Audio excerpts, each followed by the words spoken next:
Well, welcome to the latest edition of Celestial's webinars. Today we're going to be talking about deploying multi-tenant SaaS applications using the Azure platform. I'm Jason Klein. I'll be your host this morning. And I have a guest with me, one of our DevOps engineers, Devanesh, and he will be joining us a little bit later for a live demo.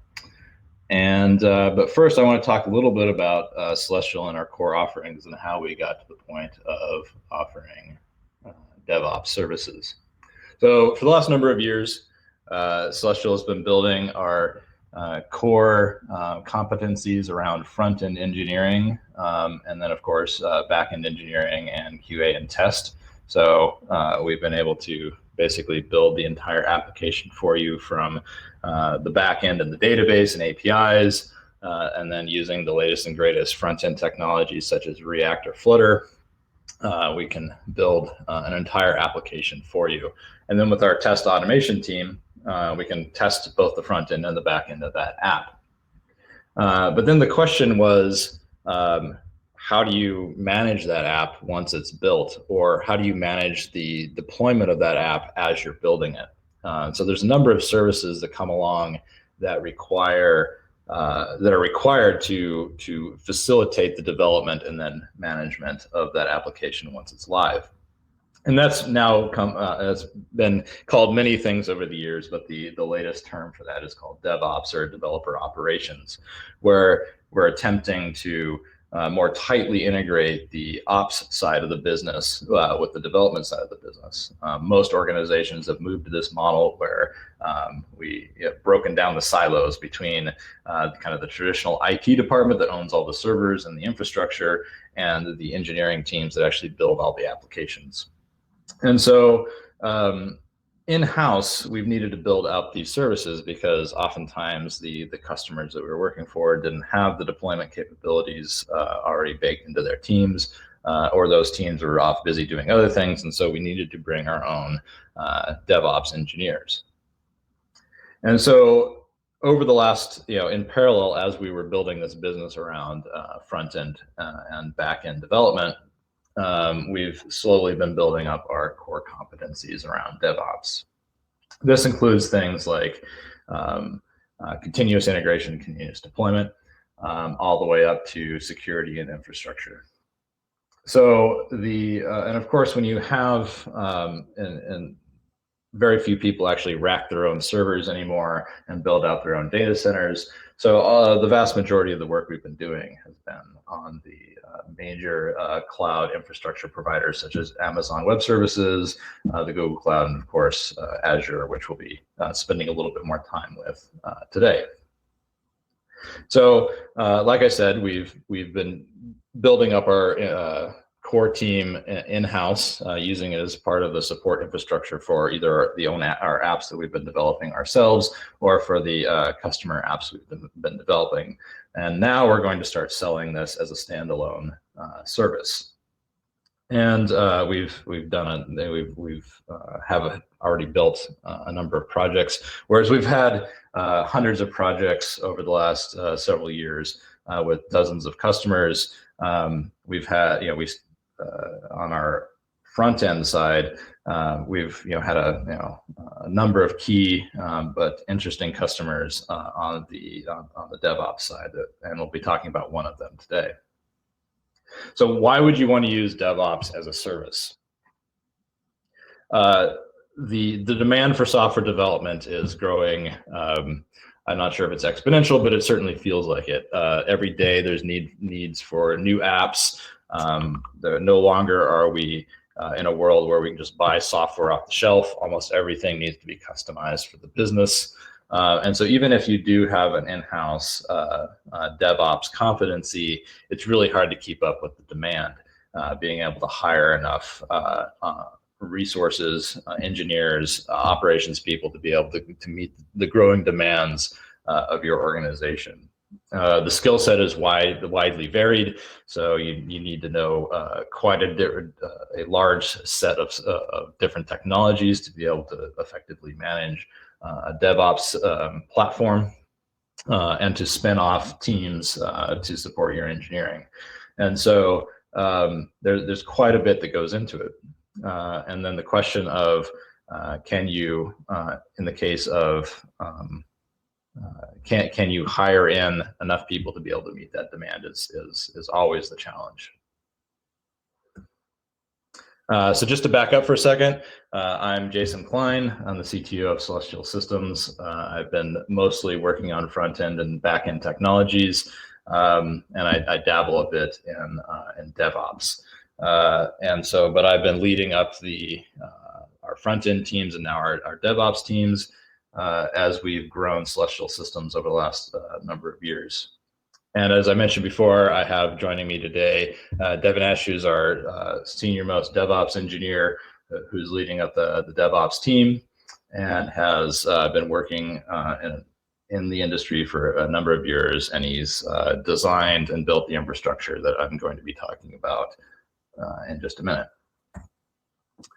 So let me talk about the different kind of pillars or areas of competency or areas that we are, the kind of things that we're talking about in a little more detail when we talk about DevOps. So at the front end of the overall kind of pipeline, you have your core engineering support kind of features. So that starts with things like continuous integration and continuous deployment.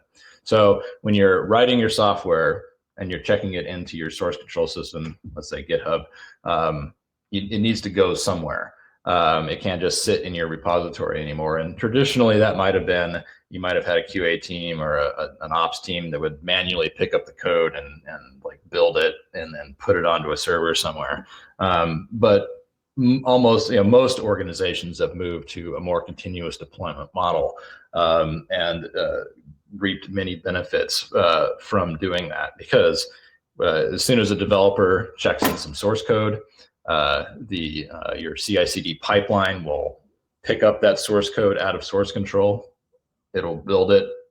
It will run, hopefully, your large test suite of automated tests and tell you whether it's still, whether the software still works as you expect.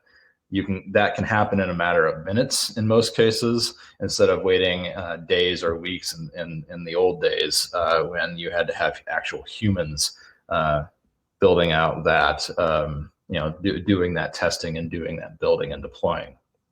And so, well, not all organizations have moved to this model. A vast majority have, and it's a very efficient system once you have it up and running.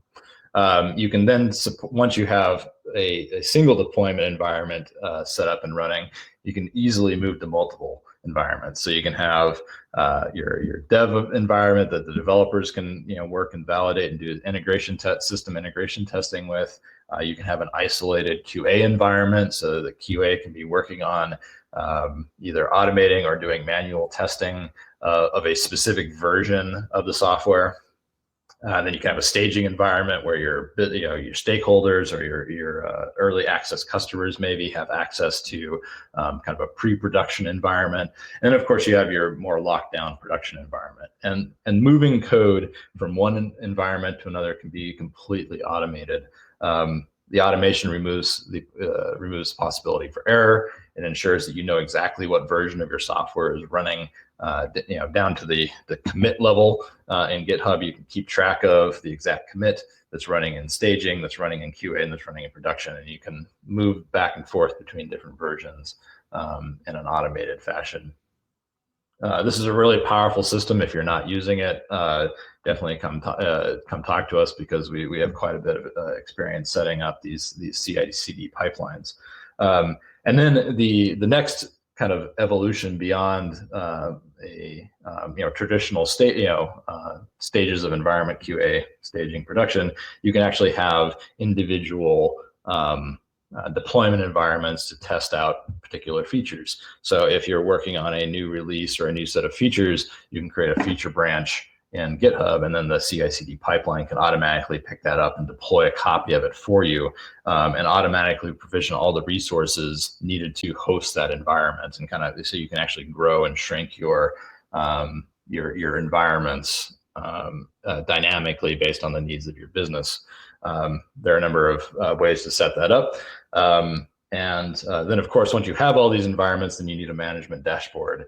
And so now you're back to building applications to manage your process. So there's a lot of work that can go into even this phase of the, before you've even put code into production, that you can do, especially if you have a well-functioning DevOps infrastructure.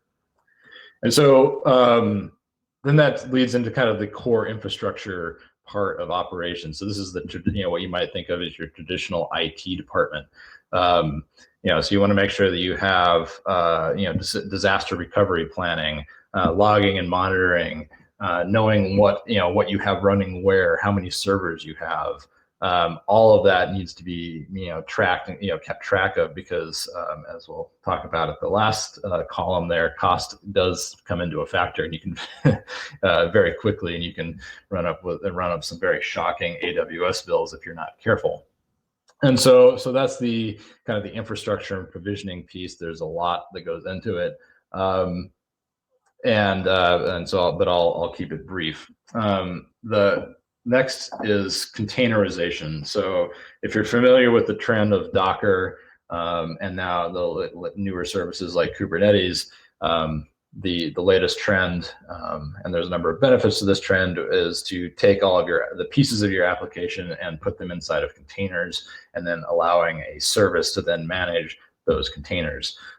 You can use a system like Kubernetes to ensure that your application is, it can monitor your application. It can deploy new copies of particular services if that service is getting a lot of traffic. It can scale them back down as traffic decreases. But designing, setting up, and managing and maintaining those Kubernetes clusters can be very complex and time intensive. And if you don't know what you're doing, you can definitely get yourself into trouble. So there is a big movement around containerization, and an entire industry is now built up around that process. And then the next phase, the next column, is security. All this, the security underlies every single column in this diagram, but you got to make sure that no one's getting into your systems. Security is kind of outside of the scope of this presentation, and it is a industry all unto itself. But we're definitely working in that space to ensure that the applications that we deploy are well maintained in the security department. And then lastly, I'll briefly touch on cost optimization. As I was mentioning a minute ago, if you're spinning off all these containers and production and pre-production environments and custom environments just for some feature, it can, your costs can very quickly spiral out of control. Not just even we're not even talking about your production traffic, but even your development environment, resource utilization. And so it's very easy to start seeing some very large bills from these cloud providers. And so one of the things we do take into consideration, and especially for our own, this started out with our own projects, because we weren't getting it wasn't cost plus. We weren't getting paid in a cost plus model for our DevOps infrastructure when we were building out a web application. So we wanted to make sure that when we ourselves were building out apps, that we kept our cloud bill as small as possible. And so we started, we started out from the beginning trying to figure out, okay, how can we build out these fancy CI/CD pipelines and make everything efficient for our developers, while at the same time not massively bloating out our monthly AWS bill. And so cost optimization is definitely a high priority, both for our internal projects and for our customers. So with that, we're going to dive down into a specific customer and a specific case study, and then we'll hopefully get into a demo here at the end. So the company we're going to talk about is one we've been working with for quite a while now. It's an IoT startup, so Internet of Things startup that is dealing in the AI space. So they are providing a SaaS-based, so software as a solution, software as a service, IoT solution for enterprise customers. IoT, in the enterprise, we have thousands and thousands of devices that are connected to the internet, and they're producing lots and lots of data. That data is, at that scale, becomes mostly useless noise. And their particular solution is to apply machine learning to that data to extract useful information out of that chaotic fire hose of data, that massive data stream that's coming out of your connected devices. They partner with Celestial Systems to build out their SaaS infrastructure. We're building their web app that customers can log into and see the results of their machine learning, and we're managing that piece. And they needed us to come up with a deployment architecture that met their needs.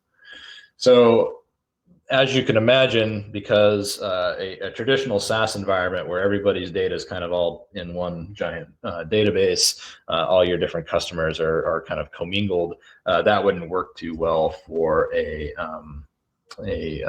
company such as DataShapes, where they needed each customer needed their own isolated environment. So here's some of our overall objectives. So of course it needed to be secure. We had to keep customer data X away from customer data Y, and then anyone who wasn't a customer out of that data entirely. Needed to make sure it was highly available, because as you can imagine, these IoT type customers where they're running factories with thousands of devices, they're not going to take a few hours off when the system goes down.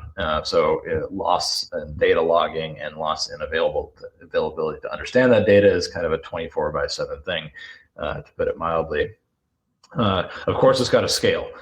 So a customer might start out with, when you bring them onto the platform, a small number of devices and a small amount of data, but that can scale up very quickly if if each device is logging a few thousand pieces of bytes of data every few seconds, and then you start adding thousands of those devices, then you can really start to get into the large numbers. And so really what DataShapes wanted was a true multi-tenant solution. So the challenges with this are, again, if you have a regular SaaS, you might just have one database, one set of servers, application servers, where all the data kind of flows together. But in our case, we needed to provide true multi-tenancy and isolation between the different customers. And then each one of those customers need to scale up and down based on their particular usage loads.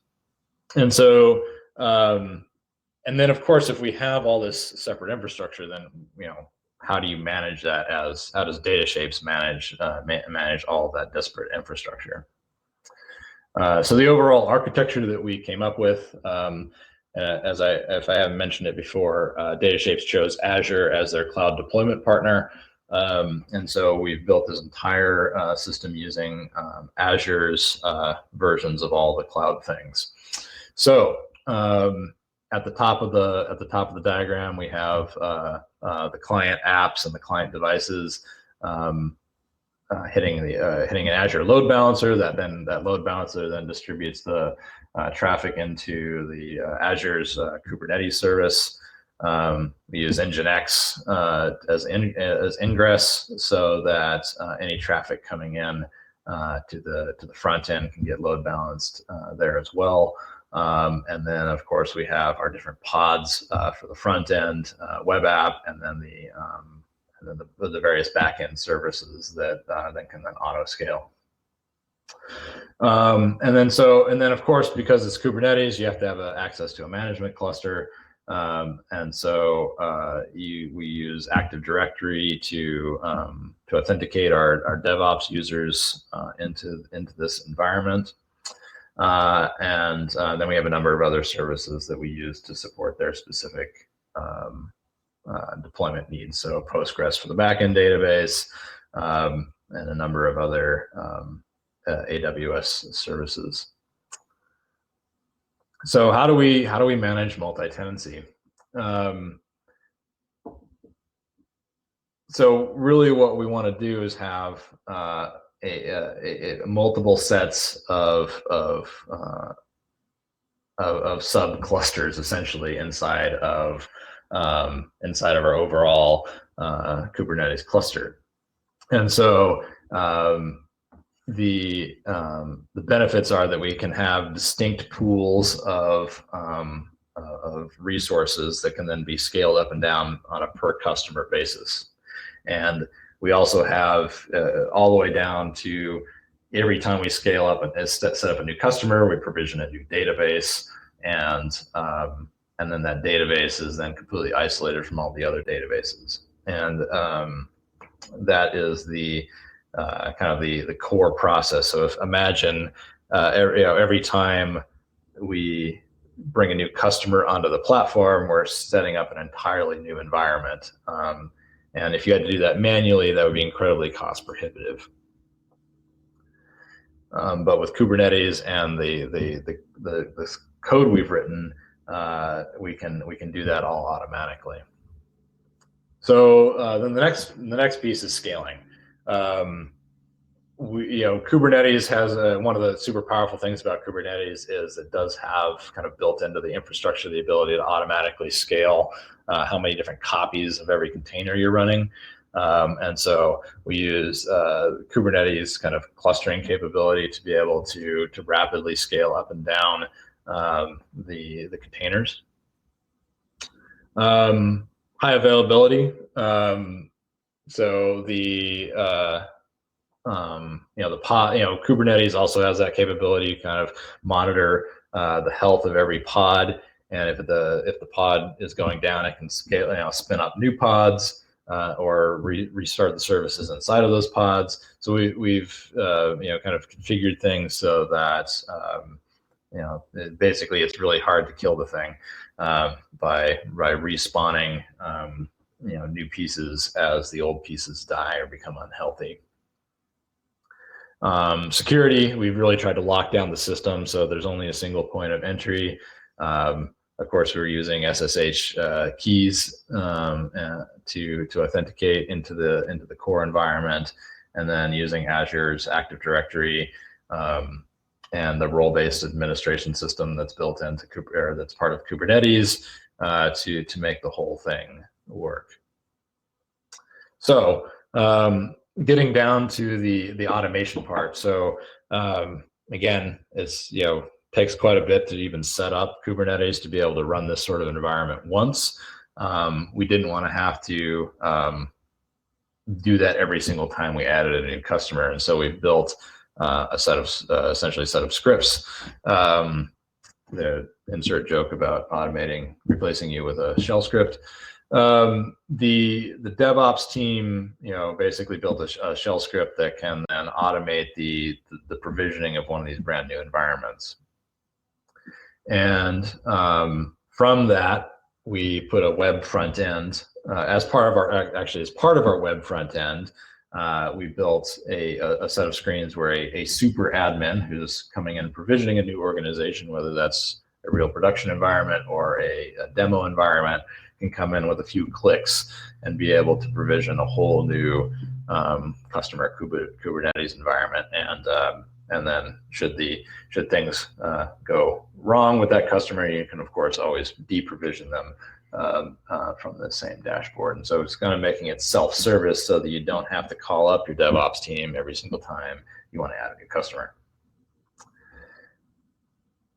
All right, well, we're running a little short on time. I'll cover this quickly. Actually, this is just really talking about the multi-tenant part of the of the load balancer. So, depending on which domain, so each customer gets their own domain. And so that's how we're kind of splitting up the into the different subclusters from on a per customer basis. So that's what this is. So now I'm going to hand the demo, or sorry, I'm going to hand the presentation over to Devanesh, who's going to hopefully give us a quick demo of the of this whole system in action. So Devanesh, are you with us still? If you're talking, you're on mute still.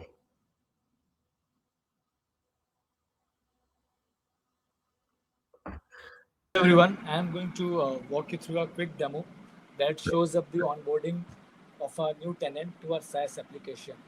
So let me share my screen first.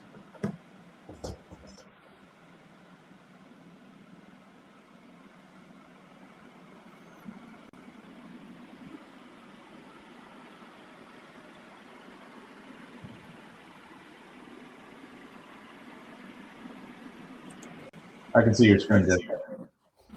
Thank you. Great. Okay, so let me take you to the application first. Okay. So this is the application of one of the SaaS application that we have been talking about. Um, this is the data shapes application, means it is for the customer data shapes, and this is the super admin portal. Now, the super admin user of this application has all the privileges, means it can do all the operations that are possible with this application. Today, for this demo, we are going to add a new tenant and we'll show you the automated provisioning of resources. So let me go ahead and add a new organization or a new tenant per se. Okay. I will name it as, so here are few there are few fields that we have to fill in before initiating the request. So first we have to give the organization name. So for that, I will give some example or the sample organization name. So I will name it as Matrix. And every organization or the tenants gets hosted on the subdomain. So as you see over here, the application is hosted on the root domain, that is mydscloud.com. So the super admin portal runs on the root domain, while the subdomain is used to host the organizations or the tenant that we add to this application. So I will add it as Matrix. And then we have to choose the skin color. So I will go ahead with the violet one and I will add it. Okay, so once we initiate the request from the front end, a message appears on the portal as you see over here. It states, please wait for approximately 10 minutes because the backend operations takes approximately 10 minutes to bring the new tenant up. And it also displays the link on which it would be available. So now I will go ahead and I will show you what happens behind the scenes. Okay, so this is the server on which the actual script gets executed, and let me show you the logs.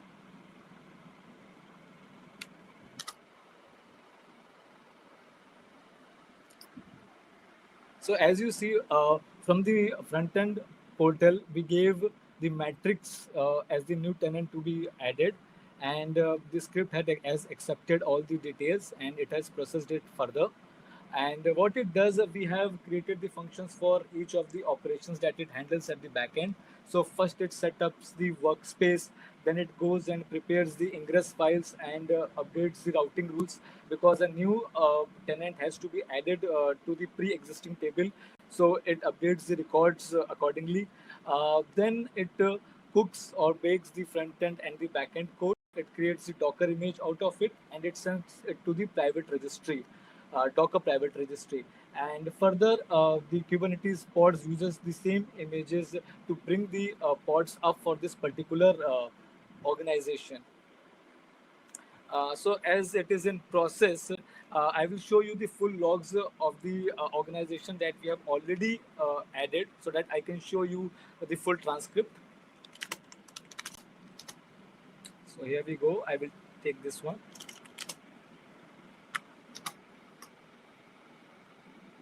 Okay. So here we gave a demo to as the tenant or the organization, that we added it, and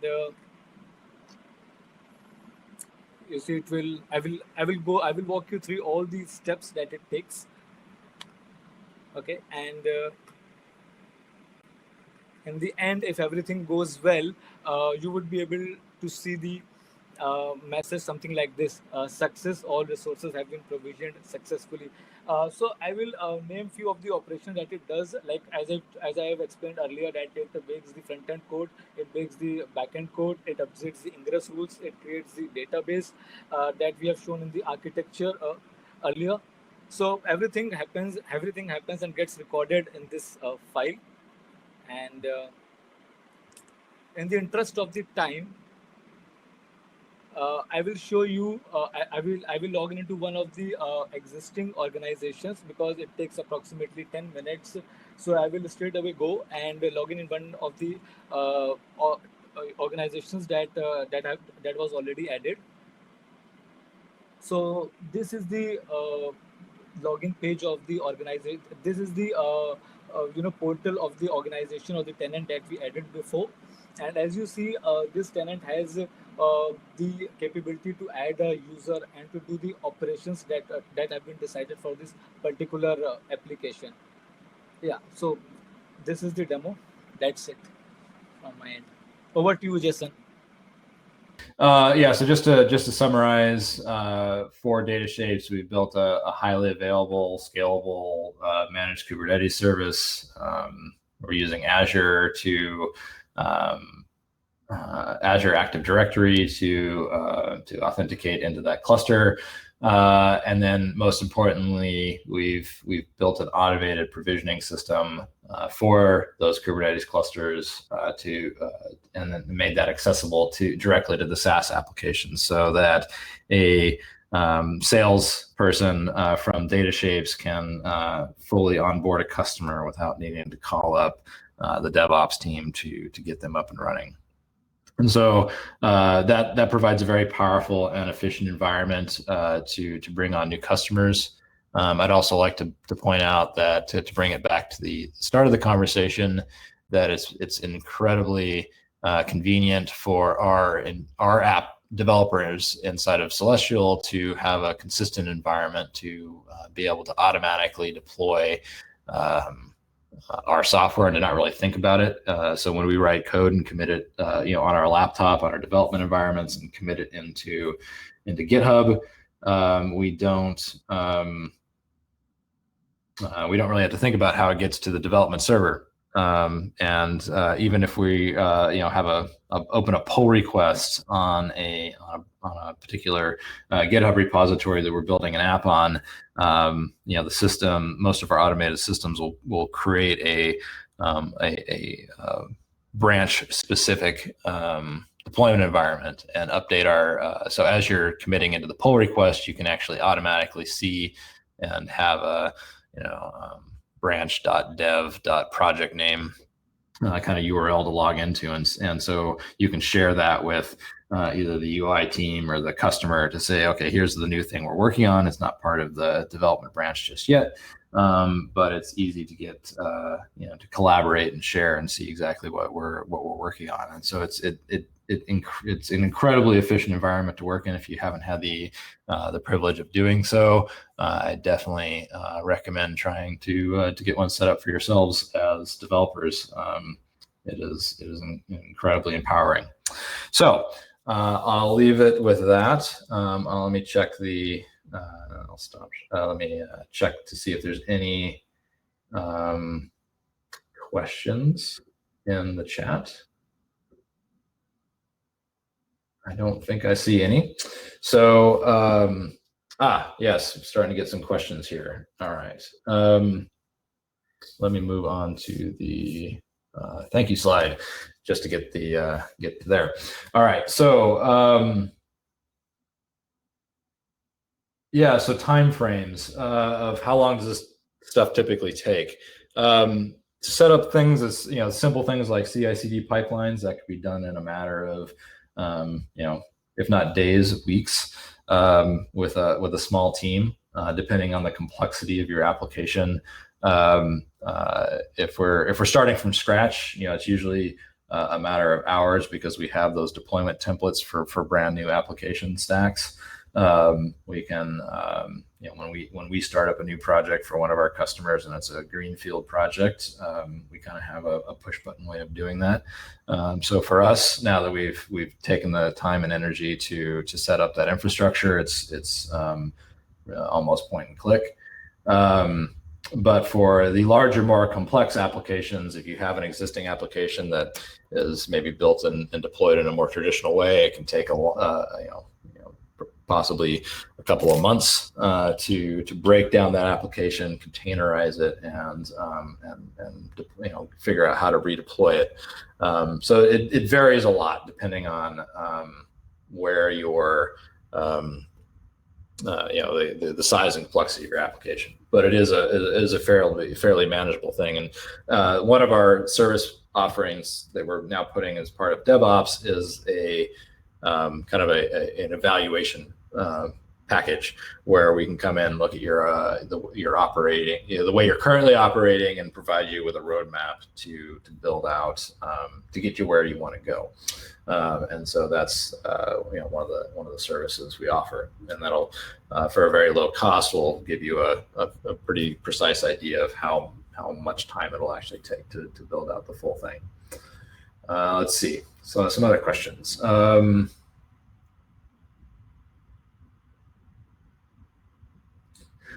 Yes. So multi-cloud or kind of deploying into the customer's cloud. It's definitely a common question. So especially as you get into the bigger enterprise accounts.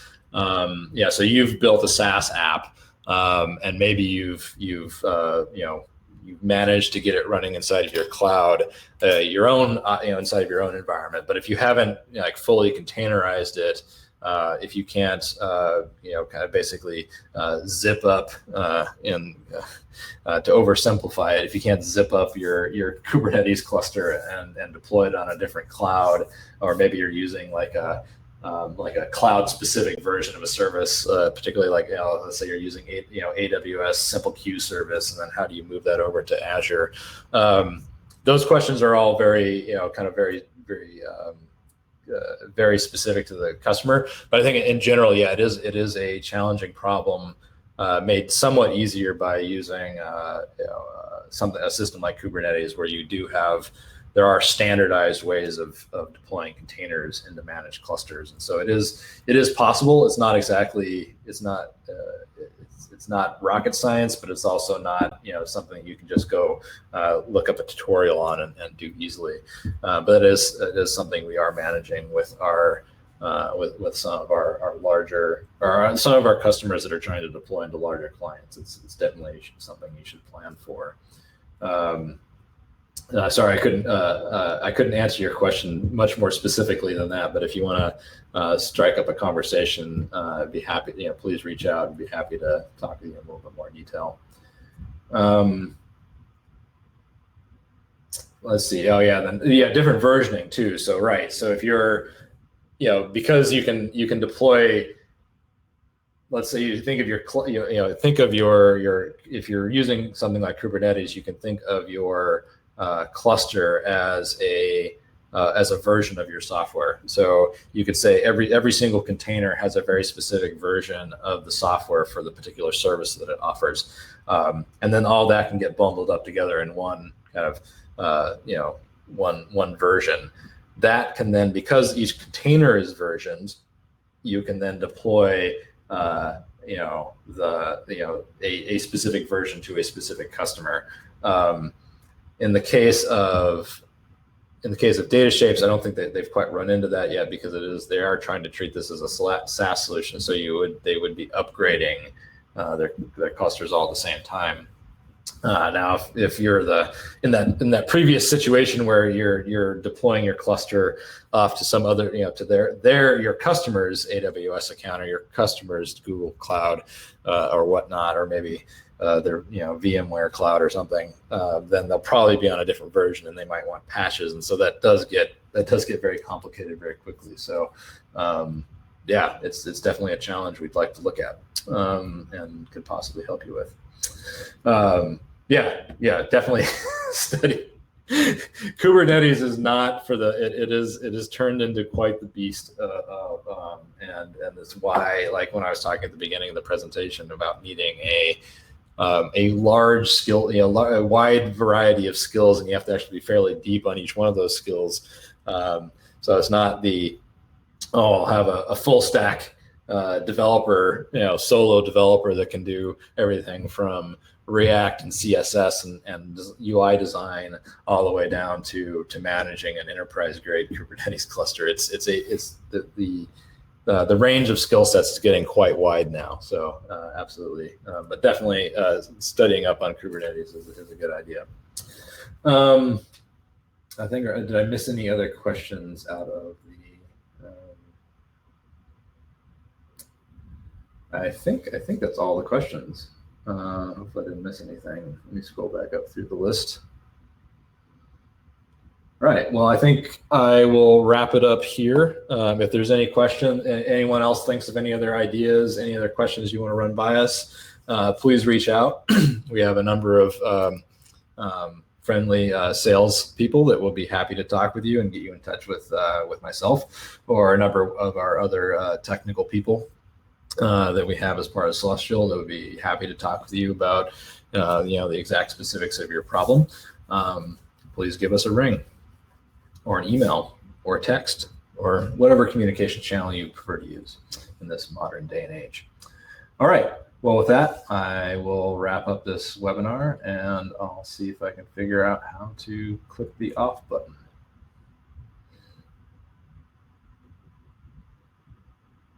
Have a good day, everyone.